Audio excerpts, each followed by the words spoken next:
1500 രൂപയും കൊണ്ട് നീലേശ്വരിൽ നിന്ന് തഞ്ചാവൂരേക്ക് പോയിട്ട് വന്നാലോ?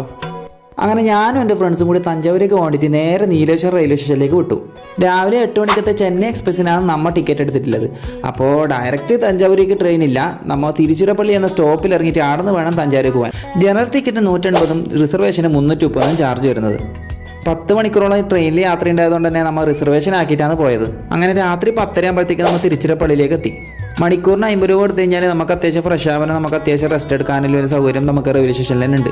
നമുക്ക് പിറ്റേ ദിവസം രാവിലെ 5 മണിക്കാണ് തഞ്ചാവൂരേക്ക് ട്രെയിൻ ഉണ്ടായത്. അതുകൊണ്ട് നമ്മൾ റെയിൽവേ സ്റ്റേഷനിൽ തന്നെ പോസ്റ്റ് അടിച്ചിരുന്നു. അങ്ങനെ 6:30 ആകുമ്പോഴത്തേക്കും നമ്മൾ തഞ്ചാവൂരേക്ക് എത്തി. തഞ്ചാവൂർ റെയിൽവേ സ്റ്റേഷനിൽ നിന്ന് പുറത്തിറങ്ങുമ്പോഴത്തേക്ക് ഇഷ്ടംപോലെ ഷെയർ ഓട്ടോ ഉണ്ട്. 15 രൂപ എടുത്ത് കഴിഞ്ഞാൽ 5 മിനിറ്റ് ദൂരം മാത്രമാണ് നമുക്ക് ബൃഹദേശ്വര ടെമ്പിളിലേക്ക് ഇല്ലത്. അങ്ങനെ 6:45 ആകുമ്പോഴത്തേക്ക് അമ്പലത്തിലേക്ക് എത്തി. അന്ന് അത്യാവശ്യം നല്ല തിരക്കുണ്ടായിന്. അമ്പലത്തിൻ്റെ ഉള്ളിലേക്ക് എത്തിയിട്ടുമ്പോൾ വേറെ തന്നെ ഒരു വല്ലാത്തൊരു ഫീലാണ്. ഏകദേശം കുറേ വർഷം നമ്മൾ പുറകോട്ട് പോയൊരു ഫീലായിരിക്കും. അമ്പലം ഫുള്ളും പൂർണ്ണമായിട്ടും കരിങ്കല്ലിലാണ് നിർമ്മിച്ചിട്ടുള്ളത്. രാവിലെ 9 മണിക്ക് മുമ്പ് വൈകുന്നേരം 4 മണിക്ക് ശേഷം പോകുന്നവർക്ക് ഏറ്റവും നല്ലത്. കാരണം വെച്ചാൽ നല്ല വെയിലാണ് നട. ചോള രാജവംശത്തിലെ രാജരാജ ചോളൻ അഥവാ പൊന്നിയാശ്രവൻ AD 1003-1010 ഇടയിലാണ് അമ്പലം നിർമ്മിച്ചത്. 81 ടൺ ഭാരമുള്ള മകുടം ഗോപുരത്തിന് മുകളിൽ എങ്ങനെ എത്തിച്ചു എന്നുള്ളത് ഇന്നൊരു അത്ഭുതമാണ്. ജീവിതത്തിൽ ഒരിക്കലെങ്കിലും ഉറപ്പായിട്ട് കണ്ടിരിക്കേണ്ട സ്ഥലമാണ് ബൃഹദേശ്വര ടെമ്പിൾ.